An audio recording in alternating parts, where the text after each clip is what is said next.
Let's go. Roll.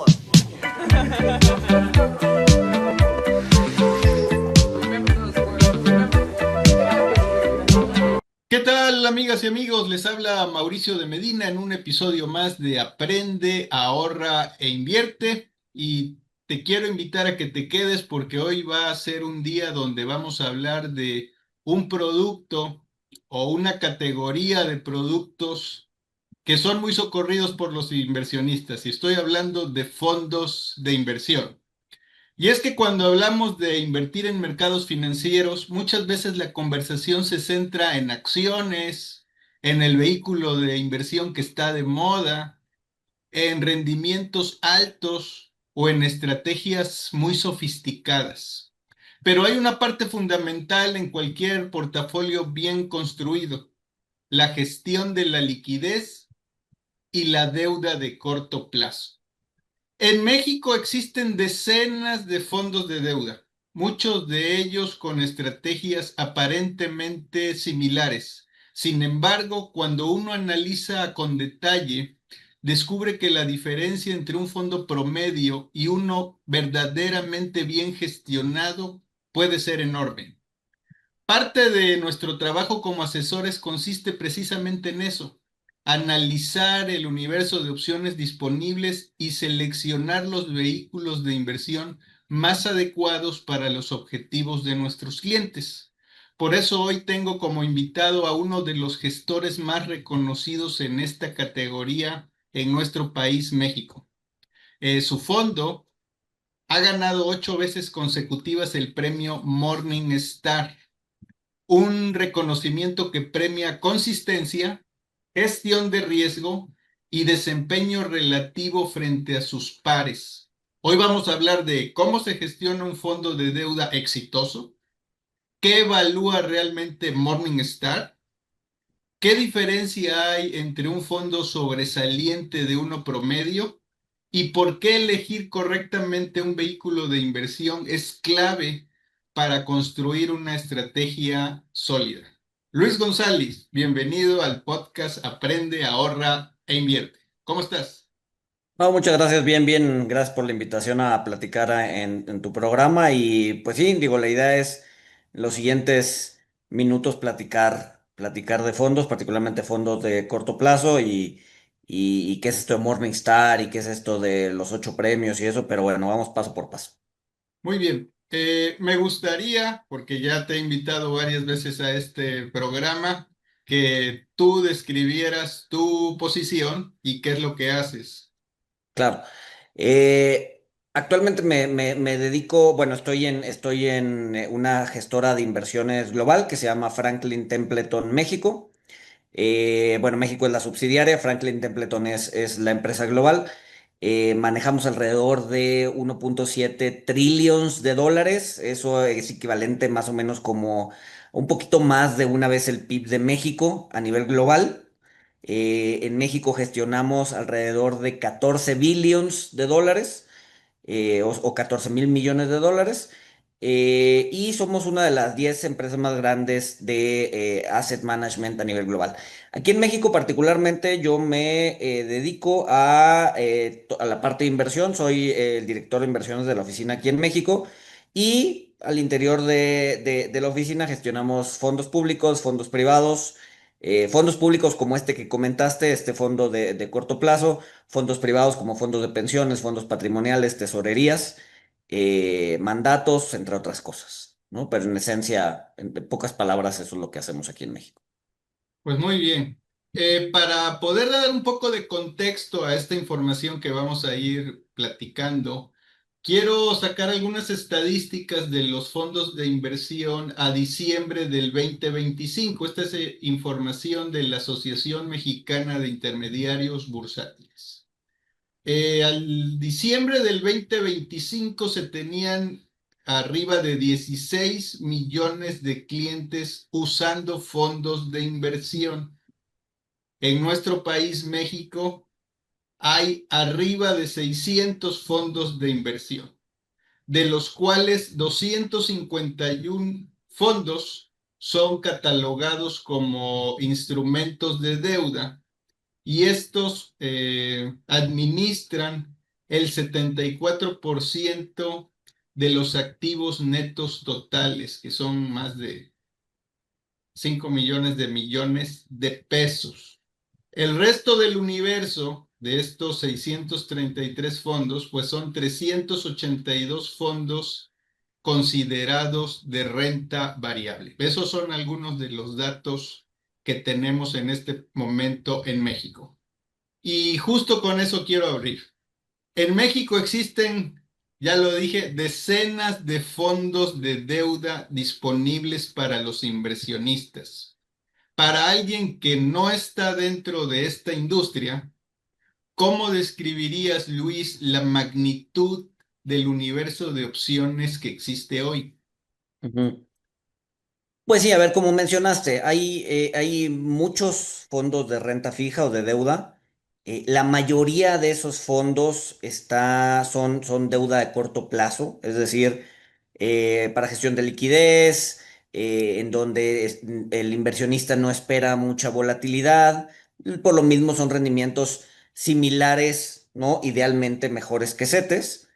Y después tienes fondos de más largo plazo, ¿no? Fondos de mediano plazo, que generalmente viven entre 1 y 3 años, ¿no? En términos de duración, que se llama.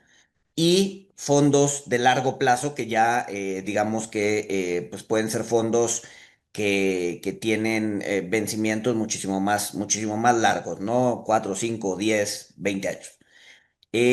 La verdad es que la mayoría de los activos aquí en México se concentra en los fondos de corto plazo, incluso más de lo que debería ser, ¿no? O sea, por ejemplo, ahorita nosotros que gestionamos fondos que deberían estar invertidos en largo plazo, como un fondo, como puede ser un fondo de pensiones, ¿no? Al final del día, pues es dinero que vas a ocupar en 20 o 30 años, o un fondo patrimonial, que es dinero que pues, técnicamente no se debe agotar, que debe ser autosuficiente para que una fundación, por ejemplo, viva de sus intereses.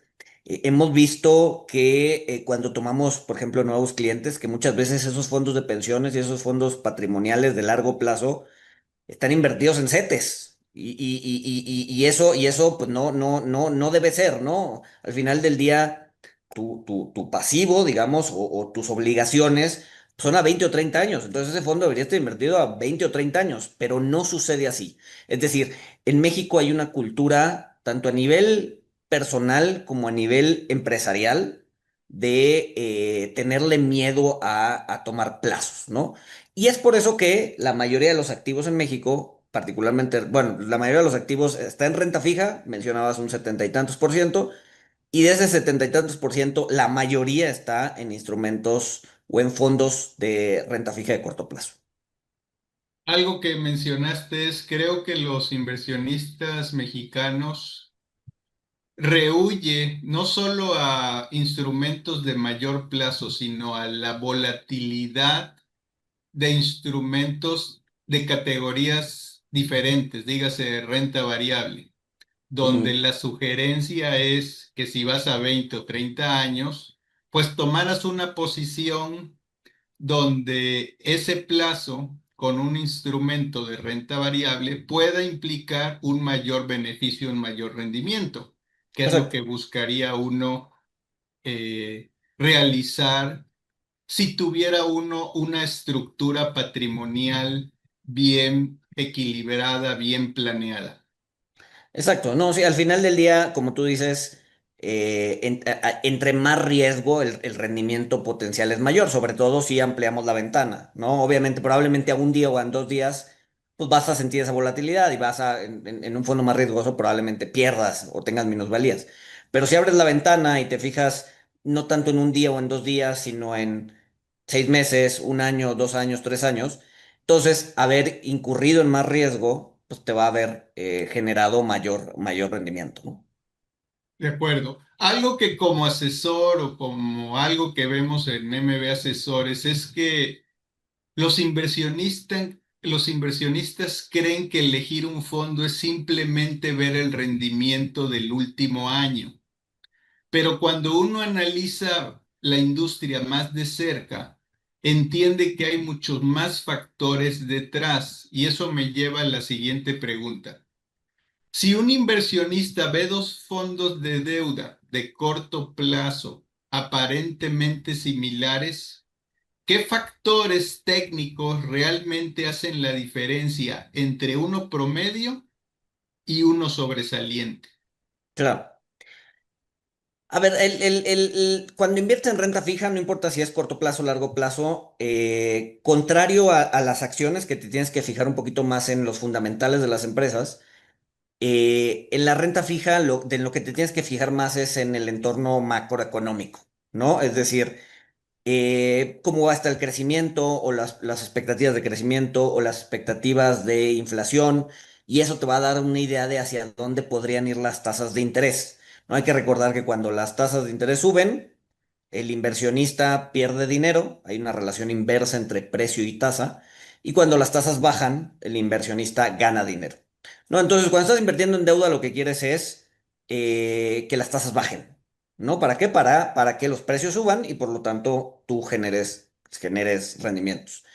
Entonces, la mayoría de los fondos promedio lo que hace es, pues busca invertir en lo más sencillo, ¿no? Los CETES cortitos, CETES de corto plazo, eh, realmente, o algún bono flotante gubernamental de corto plazo.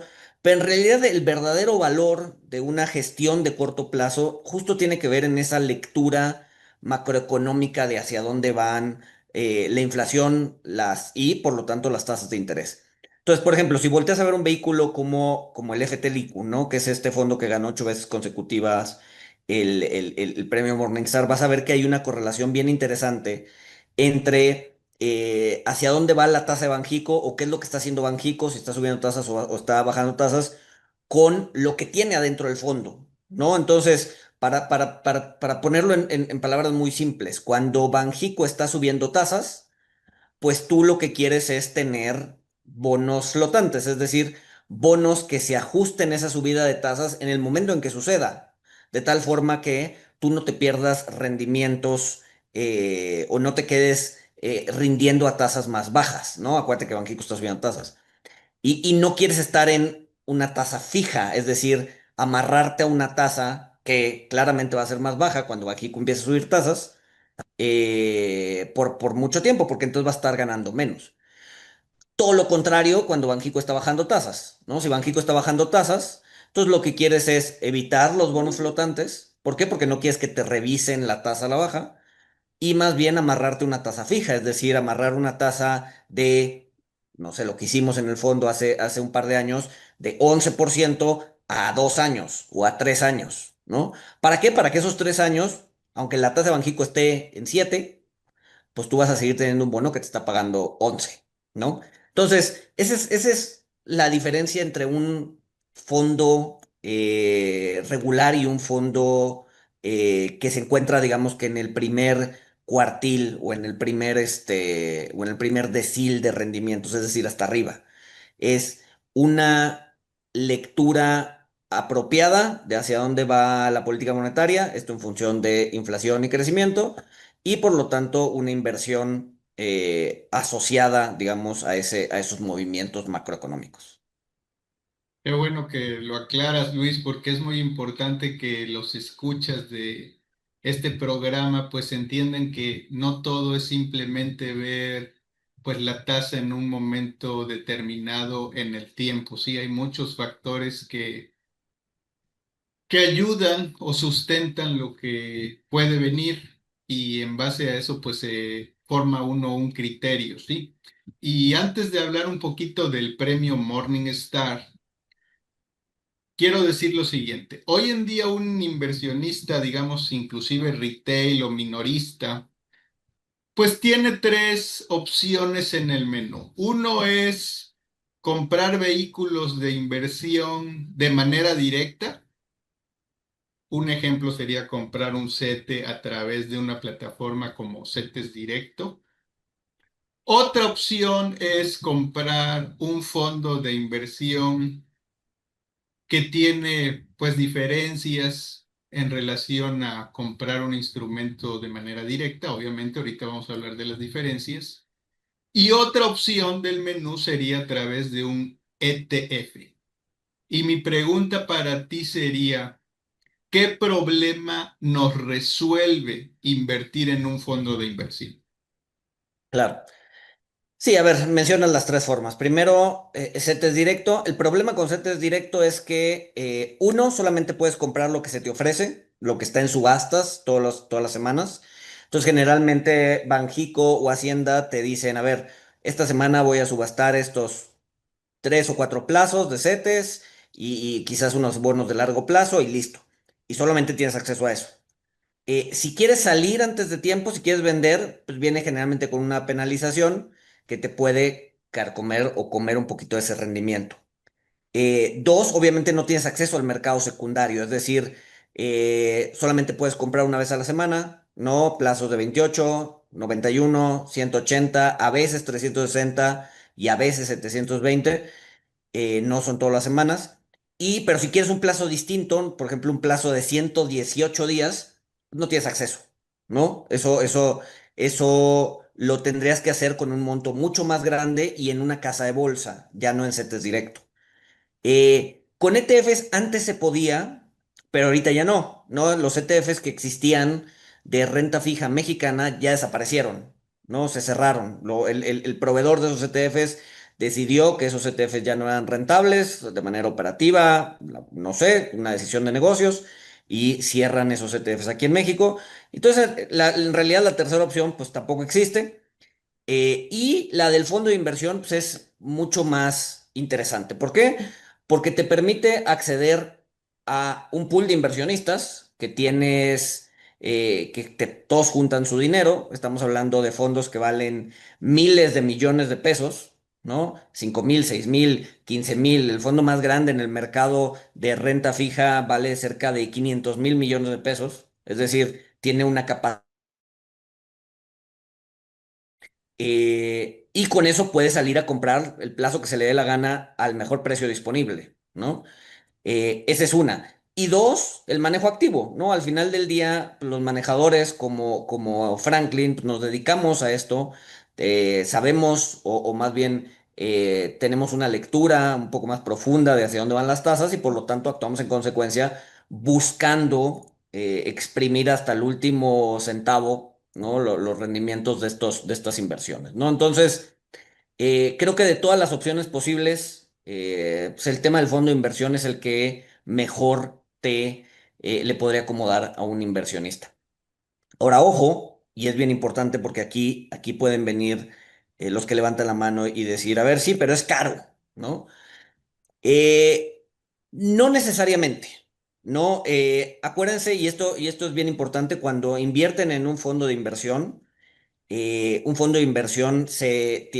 digamos que está determinado por dos cosas. La primera es el nombre o el ticker, por ejemplo, FTLIQ, y la segunda es su serie, ¿no? Es decir, por ejemplo, el FTLIQ tiene serie BF1, BF2, BF3, BM1, BM2, BM3, BE1, BE2, BE3.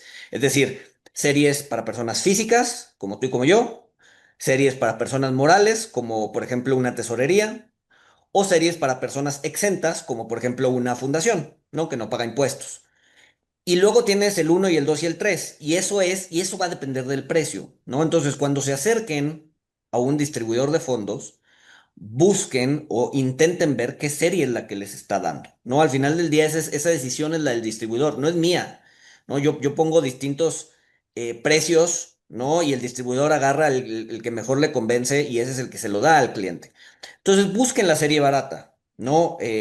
Si tu casa de bolsa, si tu distribuidor no te la está dando, pues entonces busca una forma en que te la dé o bien en otro lado. Hay distintos distribuidores que dan las series baratas. Por ejemplo, hablando del año pasado, después de fees, ¿no? Después de fees en la serie barata del FT Licu, el fondo ganó 0,7 arriba de CETES. Es decir, a pesar del fee, generó un rendimiento bastante más interesante que CETES, ¿no? Entonces, el precio no necesariamente es un problema. Qué bueno que lo mencionas, Luis. Yo creo que una de las soluciones o parte del problema que resuelven invertir a través de un fondo de inversión? Pues es que tienes un equipo de especialistas trabajando el fondo. Es decir, tú delegas de alguna manera esa decisión a especialistas. En lugar de tú, inversionista individual, te pones a dedicarle tiempo y recursos para seleccionar los instrumentos, ya sea de manera directa, para armar una estrategia. Eso es un trabajo de tiempo completo, armar una estrategia. Y bueno, parte de esta información que nos deben promocionar estos distribuidores, pues es que es información pública. Los fondos de inversión por regulación, todos los distribuidores tienen que mostrar algo que se llama prospecto de información al público inversionista, donde ahí el inversionista podría consultar, pues no solamente los costos, sino la estrategia, el margen el marco de inversiones, cómo está compuesto el fondo, cuál Ujú. es su benchmark, para quién se sugiere este instrumento. Ujú. eh, O más sencillo, porque luego el prospecto, y te lo digo yo que llevo ya casi 21 años, luego los prospectos son abrumadores, ¿no? Son 30, 40, 50 páginas de cosas legales que luego dices, híjole, no los quieres tocar, ¿no? Hay todavía incluso un resumen de ese prospecto, ¿no? Si ustedes van y buscan FTLIQ DC, D de dedo, I de Ignacio, C de casa, I de Ignacio, DC, lo primero que les va a salir es justamente este resumen del prospecto en donde dicen, a ver, ¿qué serie quieres? No, pues quiero la BF1. Ah, ok, la BF1 te cobra tanto. Generalmente, pues obviamente no importa la serie, o sea, todos los fondos igual. O sea, al final del día, no importa, o sea, la serie lo único que te dice es cuánto te están cobrando y cuántos te están reteniendo de impuestos. Al final del día, la inversión es exactamente la misma en la serie cara que en la serie barata, que en la serie de Morales, que en la serie de exentas, ¿no? Todo es exactamente lo mismo. Y el DC lo que te dice es, a ver, en la serie en la que está, cuánto me está cobrando de fee y en una hoja te dice todo eso que tú estás diciendo, ¿no? O sea, olvídate de leer las 40 páginas. Te está diciendo estrategia de inversión, te está diciendo para qué sirve el fondo, te está diciendo qué liquidez tiene, te está diciendo cuáles son sus tenencias más importantes en una hoja, ¿no? Y eso creo que para el inversionista retail de a pie es muy valioso, ¿no? Ir a buscar los DCs de los fondos. Exacto, Luis. Muy bien. Y bueno, habiendo clarificado eso, ahora sí pasemos al premio Morning Star. El fondo que recibió este condecoración, pues ya lo mencionaste, se llama FT Licu, de FT de Franklin Templeton. Licu, pues me imagino que de liquidez. Y este fondo ha ganado 8 veces consecutivas este premio en la categoría de deuda a corto plazo. Un premio que hasta donde tengo entendido nadie había obtenido tantas veces de manera consecutiva. Y para quienes no están familiarizados con este reconocimiento, ¿qué evalúa Morningstar exactamente cuando otorga este premio? Claro, a ver, como bien comentas, el premio no se había entregado de manera consecutiva 8 veces seguidas. Eh, es la primera vez que sucede, no solo en México, sino a nivel global, ¿no? Ningún fondo a nivel global había durante 8 veces seguidas recibido el premio. Y lo que evalúa el premio o lo que evalúa Morningstar, que además es una calificadora de fondos que es global, ¿no? Y que se dedica a esto, es un tercero que se dedica a evaluar fondos. Uno, pues es un tema cuantitativo, ¿no? Es decir, rendimiento a 1, 3 y 5 años, ¿no? Ponderados de cierta manera. Entonces, no solo basta haber tenido un buen año, sino también hay que haber tenido 3 buenos años y 5 buenos años, habla de consistencia. Y tiene un elemento, bueno, y todo eso además ajustado por riesgo, ¿no? Es decir, ve métricas de rendimiento ajustado por riesgo. Tú pudiste haber ganado 20%, pero si lo hiciste con un riesgo desmedido, pues entonces no necesariamente es una buena gestión. Y luego tiene elementos cuantitativos como el tema de que la serie esté disponible para el público en general, que la serie esté fondeada, es decir, que no solamente haya un inversionista en la serie y ese inversionista se esté beneficiando solamente, ¿no? Tiene que ser una serie diversificada, etcétera, etcétera. Eh, para darnos una idea, como decíamos al inicio, la mayoría de los activos está centrado en México, está centrado en este tipo de instrumentos o de fondos de corto plazo. Y el universo contra el que compite son alrededor de 80 fondos, ¿no? 80 fondos a nivel México. Si incluye series, ¿no? Es decir, por ejemplo, FTLIQ-BF1, FTLIQ-BF2, FTLIQ-BF3. Es decir, es el mismo fondo, pero con distintas series. Estamos hablando de 765 series distintas de diversos fondos. Es decir, durante 8 años ha sido el mejor fondo o el mejor fondo con su serie de un universo de 765 posibles candidatos, ¿no? Entonces, la verdad es que estamos muy contentos porque no, o sea, ganarlo una vez está bien, ¿no? Te habla de un buen manejo, pero también te habla de un factor que puede estar ligado al azar o a la suerte. Pero ganar 8 años consecutivos, pues ya eso, digamos que la suerte ya no pinta, ya más bien es un manejo constante, profesional, etcétera, etcétera, ¿no? Pues muchas felicidades, Luis, qué bueno que estás aquí compartiendo con nosotros. Y es que una cosa es ganar un premio una vez, ya lo dijiste tú, pero 8 veces consecutivas, pues habla de consistencia. Exacto. Así que háblanos un poco de la magia. ¿Cuáles son o han sido los pilares del proceso de inversión que tú y tu equipo han seguido y que permiten hoy día lograr esa continuidad? Claro.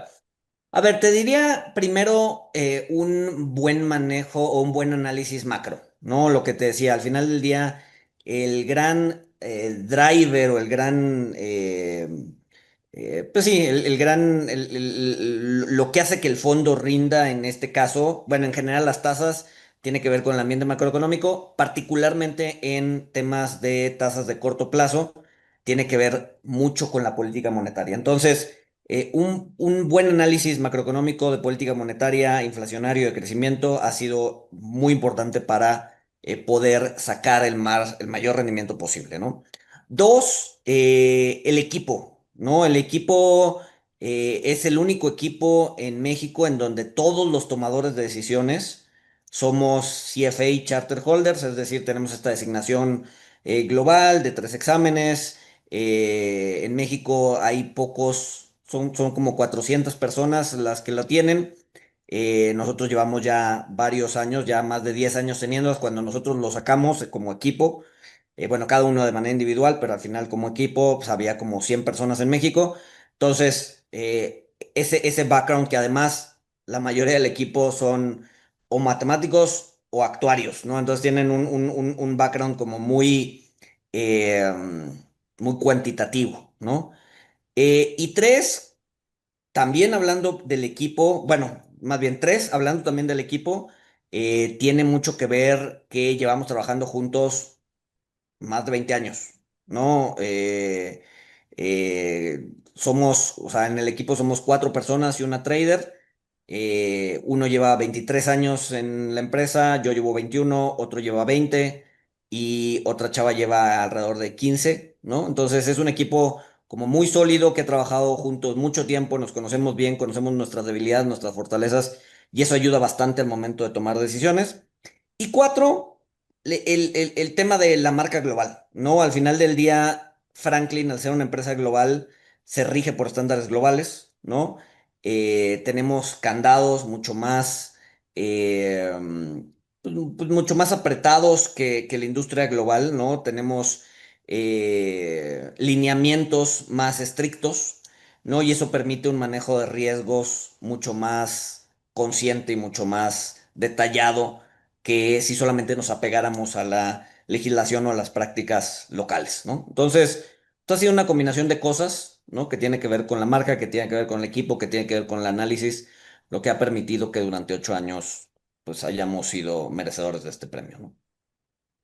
Excelente, y eso nos habla de, bueno, trabajo en equipo, conocimiento y pues tiempo de poder desarrollar una filosofía de inversión que pues está demostrando que es muy robusta. Y es que en esta profesión, coincidirás conmigo, un asesor o un gestor de inversiones no necesariamente empieza gestionando rendimientos, sino empieza gestionando la volatilidad. Y es que en fondos de deuda o de renta variable, muchas veces el rendimiento extra viene acompañado de mayor riesgo o volatilidad. Y mi pregunta sería, cómo equilibran ustedes la búsqueda de rendimiento con la protección del capital? Claro, a ver, mira, particularmente para este fondo sí tenemos como un mantra no escrito que es evitar días negativos. A ver, si bien sí se puede, ¿no? Y hay fondos que sí lo hacen, fondos de corto plazo que sí tienen días negativos, nosotros lo que buscamos es evitar esa volatilidad, ¿no? Y formas de hacerlo es eh, metiéndote instrumentos de tasa flotante, no estar tan concentrados en tasa fija, ¿no? Ser mucho más cautelosos y menos agresivos al momento de invertir. Muchas veces esa agresividad funciona, ¿no? Ha habido años en los que pares nuestros han corrido ciertos riesgos y les han funcionado y han tenido rendimientos bastante interesantes. Sin embargo, muchas veces también esas estrategias terminan siendo, como mencionas, más riesgosas. Y en el momento en que ajustas por riesgo, pues te das cuenta de que no necesariamente ese riesgo, ese rendimiento en exceso que obtuviste fue o era aceptado para el nivel de riesgo que corriste, ¿no? Entonces, una forma de gestionar ese riesgo es a través de ser cautelosos y tener ciertos límites de inversión, ¿no? Como bien sabes, hay una infinidad de riesgos o de tipos de riesgos al momento de invertir. Este fondo es un fondo 100% gubernamental, entonces eh, pues o sea, no nos preocupa el tema de riesgo de crédito, es más bien un tema de riesgo de mercado. Y pues eso, ¿no? A través de límites autoimpuestos, que si bien podemos hacer cosas dentro del fondo, digamos que está la política del fondo, nosotros buscamos tener una política todavía más restrictiva para poder generar pues estas metas que si bien no están escritas, son metas que nos autoimponemos como disciplina y que tienen que ser más estrictas de lo que, de lo que es nuestro compromiso, ¿no? Con el inversionista. De acuerdo. Ahora quisiera ampliarme un poco más para hablar un poco de portafolios de inversión y de asesoría.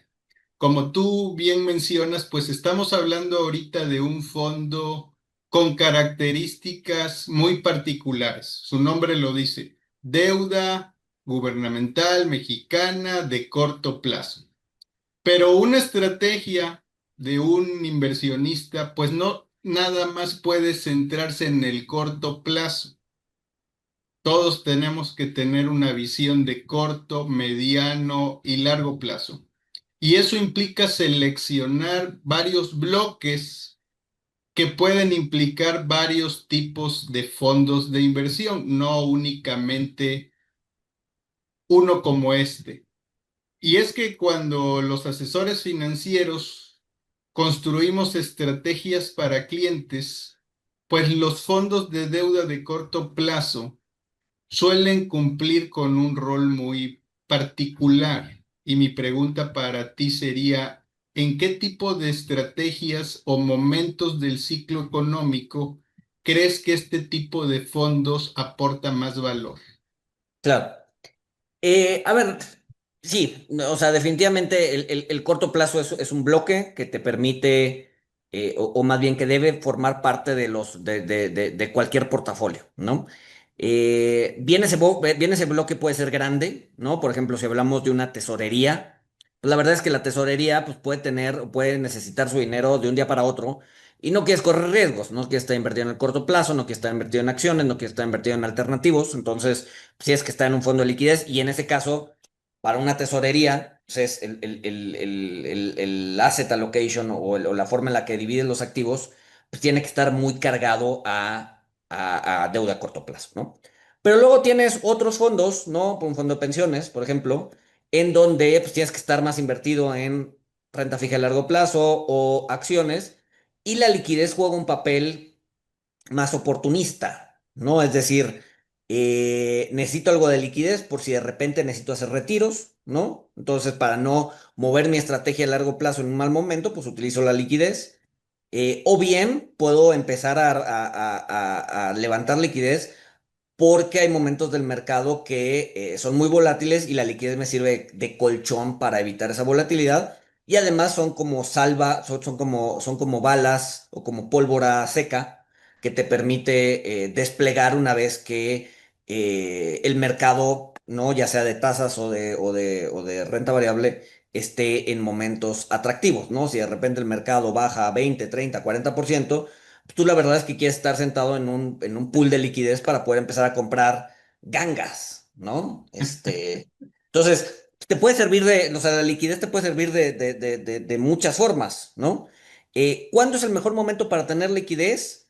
Pues obviamente cuando la volatilidad aumenta, ¿no? Es decir, cuando la bolsa está bajando o cuando las tasas están subiendo, la liquidez, como te digo, te sirve uno de colchón para amortiguar la volatilidad. Entre más liquidez tengas, pues menos volatilidad vas a tener. Y dos, te sirve son las balas disponibles para poder tomar posiciones una vez que el mercado entre terreno de compra, ¿no? Pero sí, a ver, mucho va a depender de tu política de inversión. ¿Para qué quieres la lana? ¿No? Si la quieres para gestionar tus gastos de todos los días, pues tienes que estar en liquidez y punto, ¿no? Si la vas a querer para tu retiro, pues entonces ya estamos hablando de otra cosa, ¿no? Sí, la pregunta que siempre debería detonar todo es, ¿para qué quiero el dinero? ¿Cuándo lo voy a necesitar? Serían parte de las preguntas que uno debería responderse o si tienes un asesor, debería hacerte. Y de ahí me lleva a esta siguiente pregunta que es como parte del gremio de asesores. Cuando un asesor evalúa un fondo de inversión para incluirlo en las estrategias de sus clientes, ¿qué métricas o aspectos del proceso de inversión debería analizar más allá del rendimiento histórico?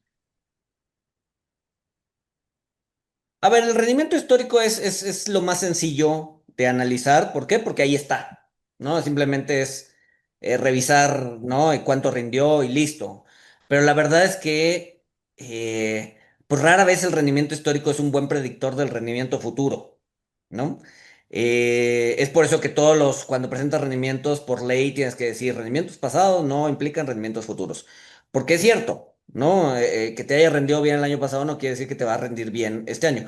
Y es la decisión fácil, ¿no? Al final del día, quien toma una decisión de inversión, pues justamente se agarra de esta idea para tomar la decisión cuando en realidad pues, es una ilusión, ¿no? ¿Por qué? Porque si te fue el año pasado bien, no necesariamente te va a ir este bien. Pero todo el mundo dice, pues es un buen fondo porque le fue bien el año pasado y por lo tanto este año también le tiene que ir bien. No necesariamente, ¿no? Entonces, ¿en qué te tienes que fijar? Mucho tiene que ver con el ciclo financiero, el ciclo económico, ¿no? Hacia dónde va la inflación, hacia dónde van las tasas, hacia dónde va la economía, hacia dónde va el CAPEX de las empresas, hacia dónde, o sea, es algo como mucho más global y mucho más complejo para poder predecir qué es lo que le va a ir bien este año, ¿no? Eh, y en ese sentido, pues yo creo que ahí es donde aportamos valor los asesores de inversión, ¿no? Es como ir al médico, como cuando te duele la cabeza. Si te duele la cabeza, te tomas una aspirina y pues ya estás bien, ¿no? Y probablemente solamente sea eso, un dolor de cabeza y que ya no se vuelva a presentar en 1, 2, 3 meses, un día, lo que sea, ¿no? Pero probablemente ese dolor de cabeza es un síntoma de algo más profundo, ¿no? Toco madera, tumor en el cerebro, ¿no?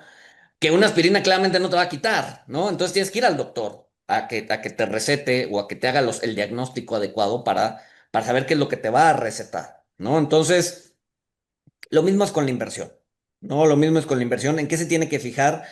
Pues yo creo que si ya estamos haciendo las cosas bien, si ya estamos haciendo las cosas de manera responsable, pues de entrada encontrar un buen asesor es básico, ¿no? Eso de automedicarse no funciona ni en la medicina ni en las finanzas. Tarde o temprano terminamos sufriendo por todas las medicinas que no debimos haber tomado, ¿no?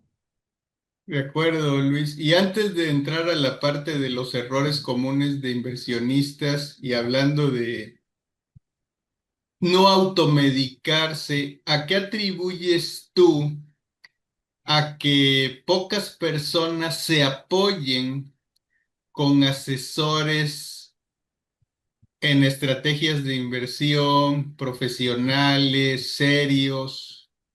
¿Y por qué esa actividad no tiene tanta penetración al día de hoy? Al día de hoy estamos cerca de ser casi 10.000 asesores en estrategias de inversión de acorde a la MIC. Pero el país necesita muchos más. Pero lo que también se observa es que no todas las personas tienen esa apertura de ir y ver a su doctor. ¿A qué lo atribuyes? En primer lugar, al mito de que es caro, ¿no? O sea, realmente no es caro, ¿no? Al final del día, ha habido una compresión de fees o de honorarios bien relevante en los últimos 30 años, ¿no? Antes un asesor te podía cobrar el 2, el 3, el 4%, ¿no?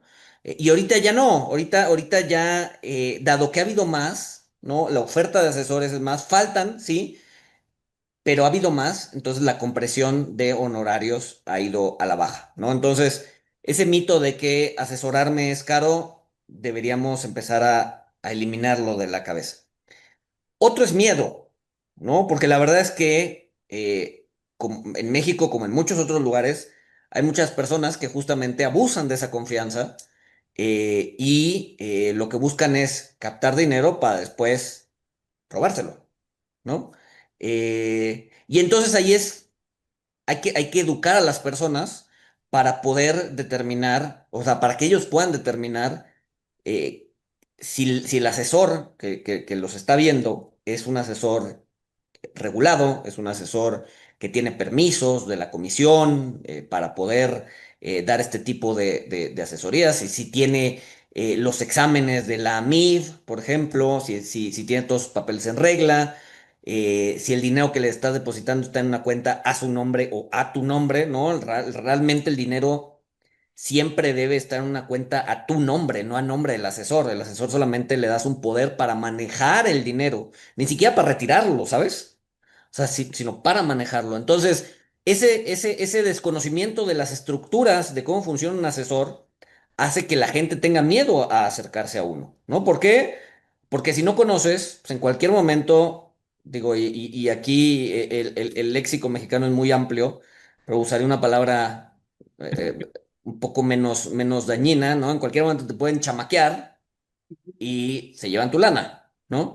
Pero la verdad es que es relativamente sencillo conocer si la persona a la que te estás acercando es una persona en toda regla, un buen asesor, un asesor hecho y derecho, de un asesor, entre comillas, que lo único que busca es cometer fraude, ¿no?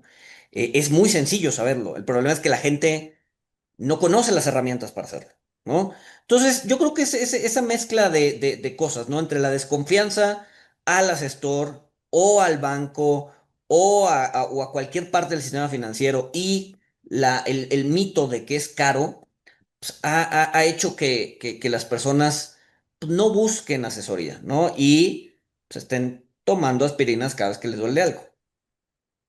Sí, otra cosa que también veo, Luis, y que tiene que ver mucho con el ser humano, es que a veces el ser humano quiere crearse una fantasía e incurre en esquemas fraudulentos productos de tener esa fantasía donde existen los grandes rendimientos en poco plazo y es como parte de una avaricia aunado pues a un desconocimiento de cómo funcionan los mercados financieros. Entonces es más fácil creerse esa historia a buscar una asesoría profesional. Sí, no, no, totalmente. No, o sea, obviamente si te dicen, ¿qué prefieres ganar? ¿10% anual o 10% al mes? Pues prefiero ganar 10% al mes, ¿no? Eso todo mundo lo quiere, ¿no? Y a ver, y te puedo contar historias de gente que se me ha acercado y ha dicho, a ver, mira, me están ofreciendo esto. Y yo, o sea, me están ofreciendo 4% al mes. A ver, vamos a sentarnos a ver si hace sentido. Uno, no he estado de alta en la comisión. Dos, estás depositando en la cuenta de una persona física. Tres, la estrategia de inversión que te están diciendo no, o sea, no tiene sentido. Cuatro, cinco, seis, siete, ocho, nueve, diez. Es un scam.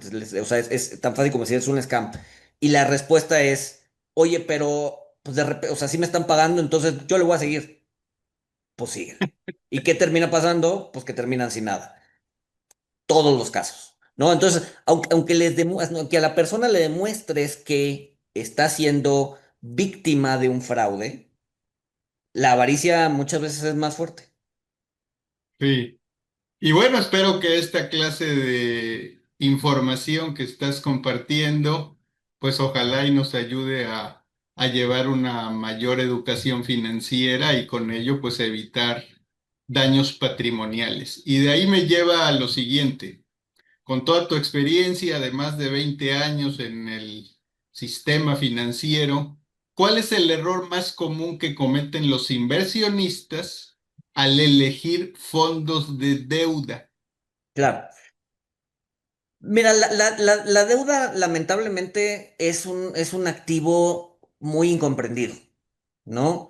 Es muy común ver a inversionistas que dicen, o sea, parte de mi portafolio está en liquidez y la otra parte está en acciones, pero no toco la deuda de largo plazo porque es muy riesgosa, ¿no? Cuando técnicamente la deuda de largo plazo vive en términos de riesgo entre la deuda de corto plazo y las acciones, ¿no? Una deuda de largo plazo no es más riesgosa que las acciones, ¿no? Y te puede generar réditos bastante interesantes. Por ejemplo, el año pasado, ¿no? El año pasado los fondos de deuda de largo plazo rindieron 20%, ¿no?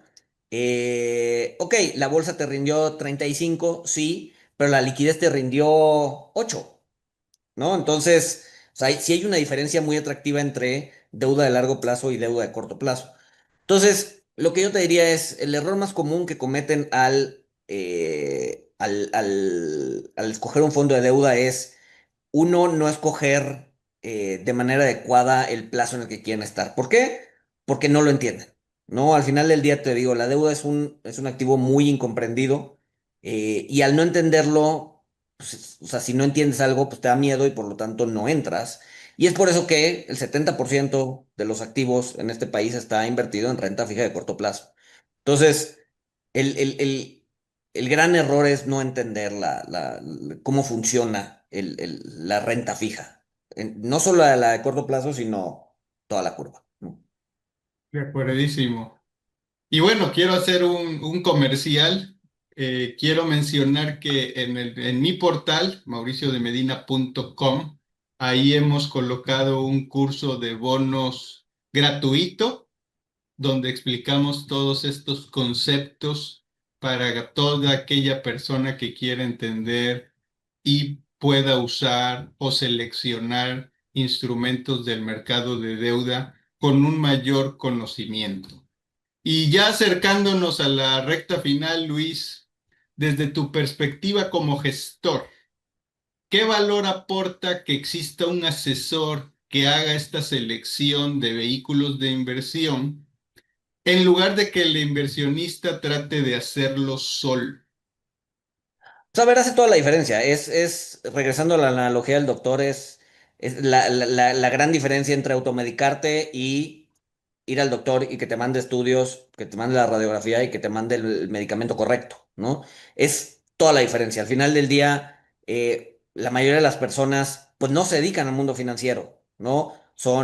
abogados, doctoras, arquitectos, ingenieras, ¿no? A ver, y no tienen por qué dedicarse al mundo financiero, no tienen por qué saber los últimos acontecimientos en Irán o qué hizo el Banco Central Europeo en su reunión trimestral, bajó la tasa, la subió, la dejó igual, y eso qué significa para la inflación. Un doctor no tiene por qué estar sabiendo eso. Así como yo no tengo que saber qué medicina darle a alguien que tiene hepatitis. No tengo idea, ¿no? Porque no es mi chamba, ¿no? Eh, entonces, es la diferencia entre automedicarse e ir al doctor. Es abismal, ¿no? Al final del día, un asesor se dedica, nos dedicamos a esto, un gestor, nos dedicamos a esto, sabemos, o por lo menos tenemos un pulso un poquito más adecuado de hacia dónde va el mercado, de por qué este activo te puede rendir mejor que este, de cuáles son tus necesidades. No, al final del día un asesor también es una especie de psicólogo, ¿no? En donde le tienes que contar eh, tus miedos, qué es lo que buscas hacer, qué es lo que quieres hacer con el dinero, qué es lo que no te deja dormir de noche, ¿no? Y es bien importante que el asesor, un buen asesor, haga esas preguntas, que sea una especie de psicólogo del inversionista para entender bien con qué mezcla de activos que el inversionista se va a sentir cómodo y va a lograr sus objetivos, ¿no? Entonces, al final del día, un asesor financiero tiene un cachito de economista, un cachito de psicólogo, un cachito de varias profesiones Especialidades. y con eso le puede armar un portafolio ad hoc, un portafolio adecuado a pues, cualquier tipo de persona, ¿no? Muy bien, Luis, pues qué bueno que lo comentas y antes de darte las gracias por este espacio, algo que me gustaría rescatar de esta conversación es lo siguiente. En el mundo de las inversiones existen muchas opciones, muchos productos y muchas promesas de rendimiento. Pero la diferencia entre una estrategia improvisada y una estrategia bien construida está en la selección de los instrumentos correctos. Y parte de nuestro trabajo como asesores es precisamente analizar el mercado, entender los procesos de inversión de los gestores como tú y seleccionar aquellos vehículos que realmente aportan valor dentro de un portafolio. Porque al final del día no se trata solo de invertir, se trata de invertir con criterio, con disciplina y con una estrategia alineada a los objetivos de cada cliente. De ahí que es muy importante tener comunicación, apertura y un proceso bien definido para poder llegar a esos objetivos. Y habiendo dicho eso, Luis, me gustaría que tú cerraras el episodio con alguna reflexión o mensaje. Pues nada, a ver, creo que reafirmar lo que hemos estado diciendo, ¿no? Acérquense a un asesor, busquen, sí, busquen un consejo, a ver, no necesariamente, y a ver, y funciona como con los doctores, si no me gusta mi asesor, me puedo cambiar de asesor y buscar una segunda opción, ¿no? Un segundo diagnóstico, pero háganlo, ¿no? Al final del día la profesión existe por algo, ¿no? Hay una razón por la que existe la profesión y eso es, y es una profesión tan válida como cualquier otra, ¿no? Uno no se avienta a construir su casa sin la ayuda de un ingeniero civil o de un arquitecto. Lo mismo es con la lana, ¿no? Entonces, acérquense a un asesor, ellos les pueden dar asesoría, ¿no? El mismo asesor tiene asesores, entonces que no les dé miedo, que no les dé miedo acercarse a alguien y pedir ayuda. Excelente, Luis, pues te agradezco tu presencia en este espacio y seguimos en comunicación. Por cierto, a Luis lo encuentran en... Soy activo en Twitter, en Luis González, todo junto, ¿no? ¿Cómo se llama? En LinkedIn, en mismo caso, Luis González Saucedo, ahí me encuentran también. Tengo un podcast que se llama Contrapunto, todo junto, ¿no? En cualquier plataforma de streaming lo pueden encontrar, YouTube, Spotify, Apple, lo que sea. Y pues nada, Mau, agradecerte también el espacio, la oportunidad de venir a platicar aquí con tu base de seguidores y pues encantado de repetirlo. Gracias, soy Mauricio de Medina y recuerda, aprende, ahorra e invierte. Si eres dueño de empresa, directivo o ejecutivo de alto nivel y vives en Monterrey y te interesa tomar decisiones estratégicas sobre planeación patrimonial, te invito al programa Exatec Wealth Strategy. Inicia el 15 de abril y el cupo es limitado, solo 30 lugares. Anótate ya.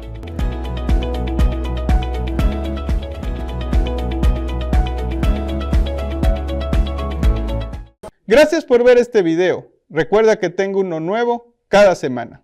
Tu participación es muy importante, así que comenta, dale me gusta y comparte. Y si no te has suscrito, es un buen momento para hacerlo. Si quieres profundizar sobre finanzas personales e inversiones, visita mi sitio, mauriciodemedina.com. Nos vemos en el siguiente video. Aprende, ahorra e invierte.